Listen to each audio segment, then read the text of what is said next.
Halo teman-teman, kembali lagi dengan Kak Yosef belajar matematika jadi mudah dan menyenangkan.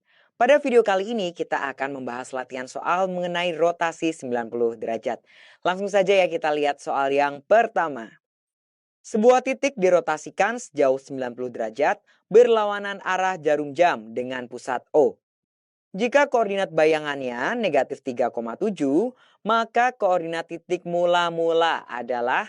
Oke, untuk mencari koordinat titik mula-mulanya, di sini Kak Yosef akan misalkan terlebih dahulu.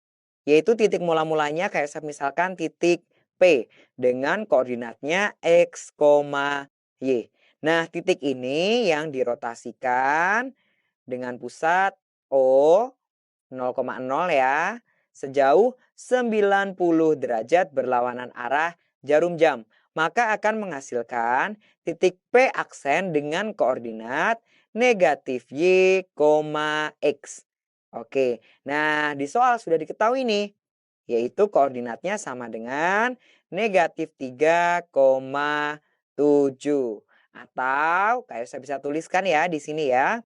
X aksennya sama dengan negatif Y. X aksennya berapa nih? Negatif 3. Berarti negatif 3 sama dengan negatif Y. Oke, karena kita mau mencari nilai Y, maka kedua ruas akan kita kalikan dengan negatif.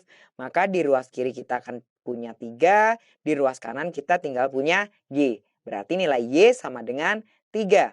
Dan untuk hubungan Y aksennya itu sama dengan X. X-nya berapa nih teman?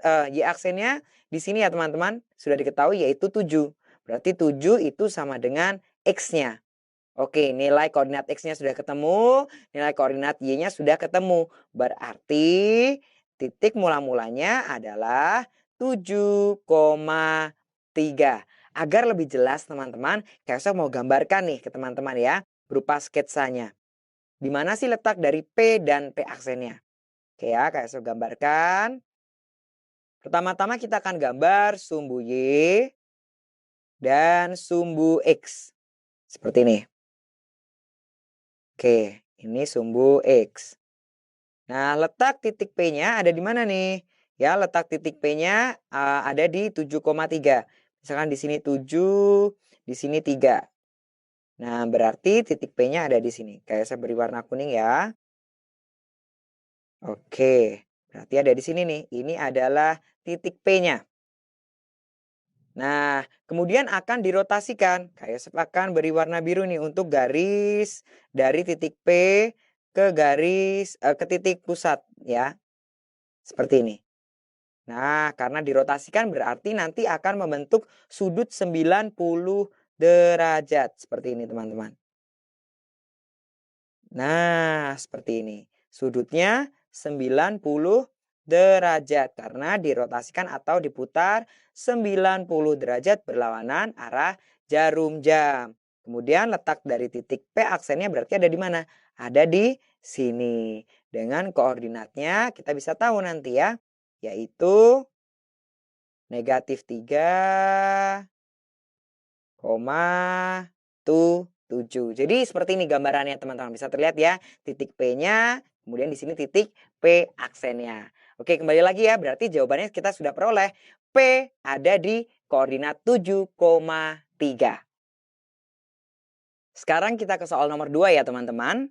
Titik A dengan koordinat negatif 2,5 ditranslasikan oleh negatif 4, negatif 3. Kemudian dirotasikan dengan pusat O sejauh 90 derajat berlawanan arah jarum jam. Koordinat bayangan titik A adalah, nah untuk menjawabnya kita akan lihat terlebih dahulu. Di sini ada transformasi translasi yaitu pergeseran, kemudian dilanjutkan dengan rotasi. Oke, untuk yang pertama ya translasi kayak saya mau ingatkan.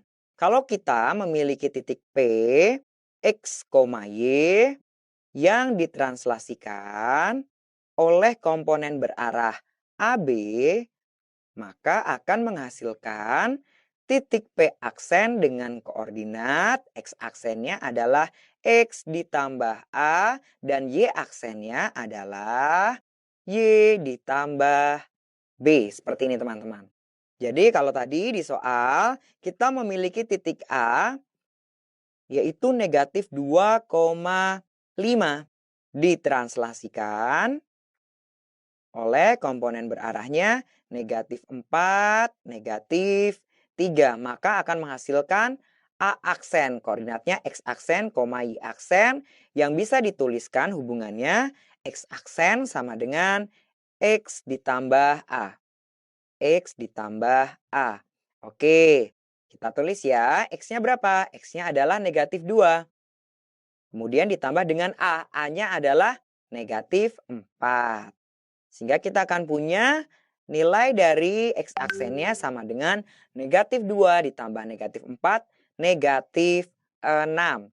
Dan untuk Y aksennya itu sama dengan Y ditambah B. Y ditambah B. Y aksen sama dengan Y-nya berapa? Y-nya 5. Ditambah dengan B. Nilai dari B-nya adalah negatif 3. Sehingga kita akan punya Y aksen sama dengan 5 ditambah negatif 3. Hasilnya adalah 2. Jadi kita akan memiliki bayangan dari titik A yaitu A aksen dengan koordinatnya negatif 6,2. Tapi belum selesai sampai sini teman-teman. Karena ini harus dirotasikan. Oke ya.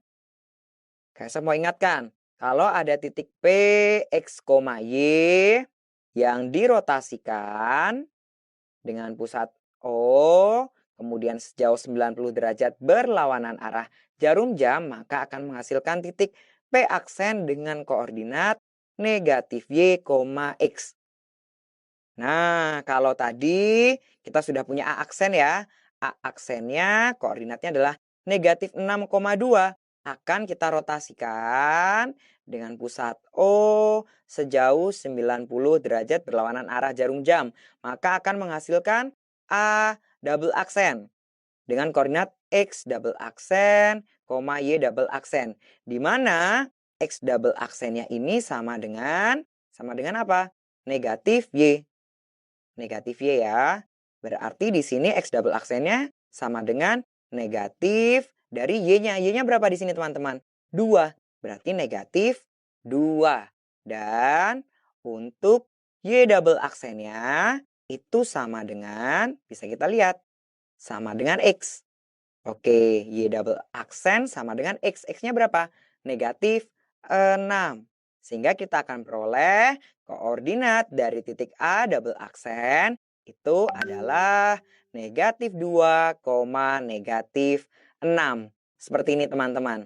Jadi koordinat bayangan titik A yang ditranslasikan oleh komponen berarah negatif 4, negatif 3. Kemudian dirotasikan dengan pusat O sejauh 90 derajat menghasilkan titik A double aksen dengan koordinat negatif 2, negatif 6. Supaya lebih jelas, Kak Yosef akan gambarkan ya untuk teman-teman. Seperti ini nih. Kita memang sudah dapat nilainya, tapi agar lebih jelas seperti apa sih bayangannya ya. Kak Yosef akan gambarkan. Jadi terdapat sumbu Y dan sumbu X. Seperti ini. Sumbu Y dan sumbu X. Nah, ini sumbu Y-nya, ini sumbu X-nya. Kak Yosef akan berikan ini ya, skalanya ya. 1, 2, 3, 4, 5. Kak Yosef tulis. Kemudian yang di sini berarti negatif 1, kemudian negatif 2, negatif 3, negatif 4, negatif 5, negatif 6. Oke, di sini juga negatif 1, negatif 2, negatif 3, negatif 4. Berikutnya di sini 1, 2, 3, dan seterusnya. Nah, mula-mula titik yang kita punyai ada di koordinat negatif 2,5. Berarti di sini nih. Ini adalah titik A-nya.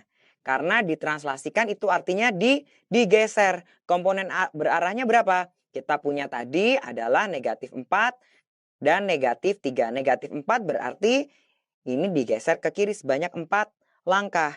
Ya, berarti dari negatif 2 ke kiri lagi akan berada di negatif 6. Kemudian turun nih sebanyak 3 langkah ke bawah.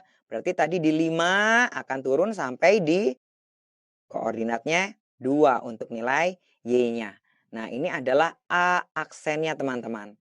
Nah, bagaimana kalau A aksen ini kemudian dirotasikan? Kak Yosef akan tarik garis ya dari titik A aksen ini ke titik pusatnya O. Nah, ini titik pusatnya O, kemudian akan dirotasikan sebesar 90 derajat. Maka nanti akan seperti ini nih, membentuk garis ya di sini nih. Nah, yang mana sudutnya ini akan 90 derajat sesuai dengan rotasinya. Ya, seperti ini. Oke, nah titiknya ada di mana nih? Berarti titik A double aksennya ada di sini. Nah, ini adalah titik A double aksen dengan koordinatnya, teman-teman bisa lihat, -2, di sininya -6. Bagaimana teman-teman? Ini sketsanya ya, supaya teman-teman bisa membayangkan di mana sih letak dari titik mula-mulanya A, kemudian digeser, kemudian sampai terakhir dirotasikan menjadi A double aksen. Mudah ya teman-teman? Pokoknya intinya harus paham dengan konsepnya. Setelah ini ada latihan soal untuk teman-teman, jangan lupa untuk dikerjakan agar siap menjadi juara. Sampai ketemu di video selanjutnya dengan Kak Yosef. Dadah!